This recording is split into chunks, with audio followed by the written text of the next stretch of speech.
सुप्रभात बच्चों। आज हम कक्षा 8 विषय हिंदी का पाठ 17 सांप और बाज और सांप, जो कि एक कहानी है और इसे लिखने वाले हैं निर्मल वर्मा। तो इसको आज हम पढ़ेंगे। इस कहानी के माध्यम से लेखक ने हमें अपने जीवन के बारे में बताया कि जीवन में, इस संसार में जो है वो कि दो तरह के व्यक्ति होते हैं। कितने तरह के? दो तरह के व्यक्ति होते हैं। एक तरह तो ऐसे व्यक्ति होते हैं जो बहुत अधिक बहादुर, साहसी, निडर होते हैं, है ना, और जो अपने ज़िंदगी में आने वाली परेशानियों का खुलकर सामना करते हैं और हर तरह के खतरों से खेलने की आदत रखते हैं। यानी उन्हें इन चीज़ों में आनंद मिलता है, वो ज़िंदगी को खुलकर जीते हैं।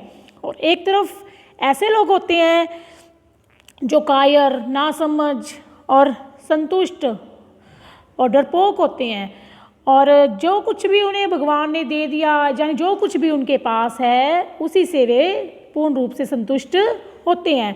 यानी वो किसी भी प्रकार की एक्टिविटी में, किसी भी प्रकार के कार्य में भाग इसलिए नहीं लेते कि पता नहीं हमें कौन कौन से खतरों झेलने पड़ेंगे, कौन कौन से खतरों से खेलना पड़ेगा, पता नहीं क्या क्या मुसीबत ना आ जाए, है ना। जो कुछ भी उनके पास है उसी में संतुष्ट रहते हैं और उससे कुछ भी आगे करने की भी वो नहीं सोचते। तो आज हम बाज और सांप के माध्यम से उन्हीं व्यक्तियों के बारे में पढ़ेंगे। यहाँ हमें लेखक इस कहानी के माध्यम से यह शिक्षा भी देता है कि हमें सांप की तरह नहीं, अपने जीवन को बाज की तरह जीना चाहिए। यानी कि ये ज़िंदगी जो हमें भगवान ने दी है, ईश्वर ने जो हमें ज़िंदगी दी है, जो हमें ये ज़िंदगी मिली है, उसे हमें डर कर नहीं बल्कि पूरे साहस के साथ जिंदा दिल व्यक्ति बनकर ही जीना चाहिए। और अपने लाइफ में, अपने जीवन में आने वाली जो भी परेशानियां हैं उनका खुलकर सामना करना चाहिए। क्योंकि कोई भी परेशानी है, अगर हम उसका डटकर मुकाबला करते हैं तो हम एक बार हार जाएंगे, दो बार हार जाएंगे, हर बार कोशिश करेंगे तो हमें जीत एक बार अवश्य मिलेगी। तो आइए आज हम कहानी पढ़ते हैं, बाज और सांप।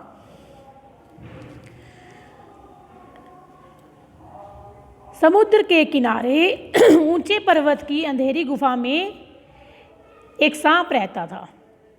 क्या था कि एक समुद्र था, उसके किनारे पर एक पर्वत बना हुआ था, बहुत ऊंचा पर्वत था। उसके अंदर एक गुफा थी जिसमें एक सांप रहता था। और समुद्र की तूफानी लहरें धूप में चमकती, झिलमिलाती दिन भर पर्वत की चट्टानों से टकराती रहती थी।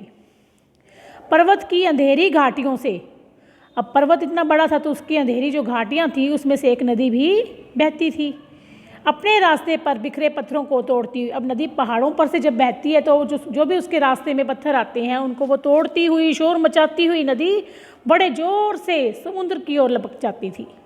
और जहाँ पर नदी और समुद्र का मिलाप होता था वहाँ दोनों अब नदी भी और समुद्र भी पूरे वेग से, समुद्र की लहरें भी पूरे वेग से आती हैं और नदी भी ऊपर से तूफान शोर से, पूरे जोर शोर से नीचे गिरती थी। तो उनकी लहरों से दूध के झाग सी सफ़ेद लहरें बन जाती थी। और उसी गुफा में बैठा हुआ सांप यह सब देखा करता था। अपनी गुफा में बैठा हुआ सांप यह सब कुछ देखा करता था। क्या? लहरों का गर्जना, है ना, आकाश में छिपती हुई पहाड़ियाँ। जब शाम हो जाती थी तो आकाश में पहाड़ियों का छिपना, टेढ़ी मेढ़ी बल खाती हुई नदी का गुस्से से भरी आवाज़ें करना। और वो सांप जो था वो मन ही मन खुश होता था कि मैं पूर्ण रूप से सुरक्षित हूँ, एक सुखी ज़िंदगी जी रहा हूँ, कोई मुझे दुख देने वाला नहीं है, सबसे अलग हूँ, सबसे दूर हूँ, और जो ये मेरी गुफा है मैं इसका एक अकेला स्वामी हूँ। यानी यहाँ पर सिर्फ मेरा अकेले का ही अधिकार है और मुझे न तो किसी से कुछ लेना है और न ही किसी को कुछ देना है। यानी मेरी अपनी अकेले की ज़िंदगी है और इस संसार की भागा दौड़ी, छीना झपटी सभी से मैं दूर हूँ और मैं अपने आप को बहुत सुखी मानता हूँ। ये इस प्रकार से सांप जो था वो अपनी ज़िंदगी मज़े से वहाँ पर काट रहा था। इतने में क्या होता है कि एक दिन एकाएक आकाश में उड़ता हुआ, खून से लथपथ एक बाज सांप की उस गुफा में आ गिरा। क्या हुआ कि ऊपर से आकाश में उड़ता हुआ एक बाज था जो बहुत ज़्यादा घायल हो गया था और वो सांप की गुफा के पास आकर गिर गया और उसे बहुत ज़्यादा चोट लगी हुई थी। उसके शरीर पर जख्मों के निशान थे, उसके पंख जो थे वो खून से पूरी तरह से लथपथ थे। तो इस प्रकार वो दर्द से कराह रहा था और धरती पर लौट रहा था। तो एक बार तो जब वो आकर गिरा तो सांप क्या हो गया, डर के मारे एक कोने में सिकुड़ गया। यानी वो उसने आज तक किसी से वो मिला नहीं था, एक अकेला गुफा में रहता था। तो किसी को भी, और जब जैसे ही बाज आकर गिरा तो वो डर के मारे छिप गया, सिकुड़ गया, क्योंकि बाज और सांप की तो वैसे ही दुश्मनी होती है, और वो सांप तो वैसे ही डरपोक था, अकेला रहना जानता था, है ना। तो वो उसको देखकर सिकुड़ गया। किंतु जैसे ही उसे पता लगा कि जो बाज है वो जीवन की अंतिम सांसें गिन रहा है, यानी वो मृत्यु के बिल्कुल समीप है, वो घायल है, तो उसने सोचा कि इससे तो डरना बेकार है ना। और यह सोचकर उसने हिम्मत बांधी और वह रेंगता हुआ उस घायल पक्षी के पास गया, जा पहुंचा। उसकी तरफ कुछ देर तक देखता रहा। क्या किया उसने, उसकी तरफ कुछ देर तक देखा कि कहीं ये सच में घायल है या ऐसे ही नाटक कर रहा है। फिर मन ही मन बहुत खुश हुआ। क्यों खुश हुआ, एक तो कि ये मेरा कुछ नहीं बिगाड़ सकता, है ना, यह सोचकर, और दूसरा कि अगर मैं भी बाहर निकलता, दुनियादारी को देखता, तो शायद मेरी भी यही दशा होती, लेकिन मैं पूरी तरह से सुरक्षित हूँ, बिना ताम झाम के मैं अपना आराम से जीवन व्यतीत कर रहा हूँ। यह सोचकर वो खुश हुआ और उससे क्या बोलता है कि तुम तो मरने की तैयारी, अभी से तुमने तो मरने की तैयारी कर ली है। बाज भी एक लंबी सांस लेता है और कहता है, हाँ भाई, मेरे मरने का समय निकट आ गया है, लेकिन मुझे अपनी ज़िंदगी से कोई भी शिकायत नहीं है। मैं अपनी ज़िंदगी से पूरी तरह से क्या हूँ, संतुष्ट हूँ। मुझे अपनी ज़िंदगी से किसी प्रकार की कोई शिकायत नहीं है, क्योंकि मैंने अपनी ज़िंदगी को जी भर कर भोगा है, और जब तक मेरे शरीर में ताकत रही, कोई सुख ऐसा नहीं है जो मैंने न भोगा हो। यानी मैंने सब तरह के अपने जीवन में जो भी संसारिक सुख है वो मैंने सभी का उपभोग किया है। मैंने आकाश की ऊंची ऊंची ऊंचाइयां हैं जो उसको अपने पंखों से नापा है, और तुम्हारा बड़ा दुर्भाग्य है कि तुम इस उड़ने के आनंद को कभी भी नहीं भोग पाओगे। तो सांप क्या कहते हैं उसकी बात सुनकर, आकाश में क्या रखा है, आकाश को क्या लेकर मैं चाटूंगा, आकाश में रखा ही क्या है, मैं क्या आकाश में रेंग सकता हूँ। ना भाई, तुम्हारा आकाश क्या हो, तुम्हें ही मुबारक हो, मुझे तो यह मेरी गुफा ही पसंद है, मैं तो इसी में रहकर क्या हूँ, खुश हूँ, और यह गुफा मेरी बहुत ही आरामदेह है, सुरक्षित है, क्योंकि अकेला रहता हूँ तो अपने आप सुरक्षित है ना। सांप मन ही मन बाज की मूर्खता पर हंस रहा था। क्यों हंस रहा था, ये सांप कितना मूर्ख है जो इस प्रकार से, सांप जो है वो बाज की मूर्खता पर हंस रहा था। क्यों हंस रहा था, क्योंकि इस बाज ने फालतू में ही आकाश में उड़कर किसी से पंगा लेकर अपनी ज़िंदगी को जो है वो जोखिम में डाल दिया। वह सोचने लगा कि आखिर उड़ने और रेंगने के बीच कौन सा अंतर है, अंत में तो सबको क्या होना है, एक दिन मिट्टी ही होना है, तो क्यों ना हम अपने ज़िंदगी को ऐसे ही खतरों में क्यों डालते हैं, आराम से क्यों नहीं रहते। अचानक बाज ने अपना झुका हुआ सिर ऊपर उठाया, उसकी दृष्टि, और उसने क्या देखा कि सांप की गुफा के चारों ओर उसने देखा। तो क्या देखता है वो, जो चट्टानें हैं उनमें दरारें पड़ी हुई हैं, और गुफा में कहीं पे पानी टपक रहा है, चारों तरफ सीलन ही सीलन है, बदबू फैली हुई है ना, पूरी तरह से दुर्गंध मार रही है वो गुफा, और ऐसा लगता है मानो यहाँ पर जो भी चीज़ें हैं वो पड़ी पड़ी सड़ रही हों। यानी कि वो गुफा जो थी पूरी तरह से बदबू युक्त थी। तो उसको देखा और वो सोचने लगा कि कैसी, मतलब कि इस तरह की अंधकार भरी ज़िंदगी में ये रह रहा है। और क्या कहता है, बाज के मुँह से एक बड़ी जोर से करुण चीख फूट पड़ी। क्या चीख फूट पड़ी, आह काश मैं एक बार आकाश में उड़ पाता। क्यों सोचा उसने ऐसा, उसने इसलिए सोचा ऐसा क्योंकि उसने सोचा कि अब तक तो मैं आकाश में उड़ता रहा हूँ, है ना, इतने खुले आकाश में खुली हवा का सेवन करता रहा हूँ, क्या मेरी मृत्यु ऐसी सड़ी गुफा में होगी जिसमें से इतनी बदबू मार रही है, जो इतनी अधिक अंधेरी है, क्या मैं ऐसी गुफा में अपने प्राण दूंगा। बाज की ऐसी करुण चीख सुनकर सांप कुछ क्या हो गया, सिटपिटा गया। यानी कि सिटपिटाना होता है घबराहट से सहम जाना। एक क्षण के लिए उसके मन में भी आकाश के प्रति इच्छा उत्पन्न हुई कि ऐसा क्या रखा है आकाश में जो ये बाज इतना अधिक घायल है और फिर भी ये आकाश में उड़ना चाहता है। तो उसकी भी इच्छा हुई कि मैं भी आकाश में उड़ूं, जिसके वियोग में यह बाज जो है वो व्याकुल होकर चिटपटा रहा है। उसने बाज से कहा, यदि तुम्हें स्वतंत्रता इतनी ही प्यारी है तो फिर इस चट्टान के किनारे से ऊपर क्यों नहीं उड़ने की कोशिश करते। तुम्हारे पैरों में अभी इतनी ताकत बाकी हो, क्या पता तुम्हारे पैरों में इतनी ताकत बाकी हो कि तुम आकाश में उड़ सको। कोशिश करने में क्या हर्ज है। तो अब जो सांप है उसको कह रहा है कि जब तुम इतना ही आकाश पे है, तुम चट्टान के सबसे ऊपरी जो कोना है उस पर जाओ और उड़ने की कोशिश करो, क्या पता तुम उड़ ही पाओ। अब वो तो ऐसे ही फालतू में ही कह रहा था, है ना, उसने ऐसा कुछ भी नहीं सोचा था। वो तो जैसे बाज ने कहा कि मुझे आकाश में उड़ना है, तो वो कहता तुम उड़ के देख लो फिर एक बार। लेकिन बाज इससे क्या हुआ, बहुत अधिक उत्साहित हुआ, उसमें एक नया जोश आ गया। किसकी बातें सुनकर, सांप की बातें सुनकर। और उसने सोचा कि अगर ये सांप कह रहा है तो शायद मैं एक बार कोशिश तो करके देखूं, क्या पता मैं सफल हो ही जाऊं। और उसने अपने शरीर को वह घसीटता हुआ, घायल तो था ही वो, तो अपने शरीर को घसीटता हुआ वो कहाँ ले गया, चट्टान के किनारे पर ले गया। और खुले आकाश को देखकर उसकी आंखें फिर से चमक उठी। उसने एक गहरी सांस ली और अपने पंखों को फैलाकर वो हवा में कूद गया। किंतु उसके टूटे पंखों में इतनी शक्ति नहीं थी कि उसके शरीर का बोझ संभाल सके। उसके टूटे पंखों में इतनी शक्ति नहीं थी कि जो उसके शरीर का बोझ संभाल सके, और वह पत्थर से लुढ़कता हुआ नदी में जा गिरा। और एक लहर ने क्या किया, उसके पंखों पर जो खून जमा हुआ था उसको धो दिया और उसके थके मंदे शरीर को सफ़ेद फेन से ढक दिया। यानी लहरों ने भी उसे अपनी गोद में ऐसे स्थान दिया जैसे एक बालक जो है वो अपनी माँ की गोद में सिमट जाता है। और इस प्रकार फिर अपनी गोद में समेटकर उसे अपने साथ सागर की ओर ले चली। लहरें चट्टानों पर सिर धुनने लगी। किस लिए सिर धुनने लगी, क्योंकि इतना साहसी वीर व्यक्ति इस अपनी ज़िंदगी को त्याग कर छोड़कर चला गया था। तो उसके दुख में चट्टानें भी, जो लहरें भी हैं, वो भी बहुत अधिक दुखी हुई। बाज की मृत्यु पर मानो ऐसा लग रहा था वे बाज की मृत्यु पर आंसू बहा रही हों। धीरे धीरे समुद्र के असीम विस्तार में बाज आंखों से ओझल हो गया। अब यहाँ पर देखो बेटा, लहरें चट्टानों पर सिर धुनने लगी। यहाँ पर लहरों का जो है वो मानवीकरण हुआ है।